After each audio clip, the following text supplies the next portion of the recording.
నేను చెప్పను. చెబితే ఇంటికి వెళ్ళగానే నా మోచి వెనక్కి విరిచి వీప్ మీద గుద్దుతాడు. ఎందుకు వంక? చాడీలు చెప్పడానికే వచ్చింది, చెప్పు. బాగా పుస్తకాలు చదువుతాడు. అది బ్యాడ్ హ్యాబిటా? చదవటం బ్యాడ్ హ్యాబిట్ కాదు. చదివి ఎదుటి వాళ్ళకి ఇంట్రెస్ట్ ఉందో లేదా తెలుసుకోకుండా క్లాస్ పిక్కుతావే అది. ఎప్పుడు కంప్యూటర్ ముందే కూర్చుంటాడు. ఖచ్చితంగా అది బ్యాడ్ హ్యాబిటే. కార్ స్పీడ్ గా తోలుతాడు.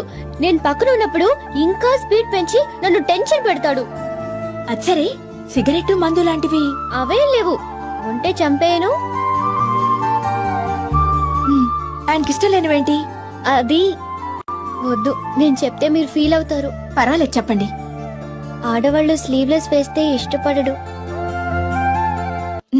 గోళ్లు పెంచుకుంటే అస్సలు ఇష్టపడడు. ఆయనకిష్టమైనవేంటి? చెప్పండి. గ్రీన్ కలర్ డ్రెస్ అంటే చాలా ఇష్టం.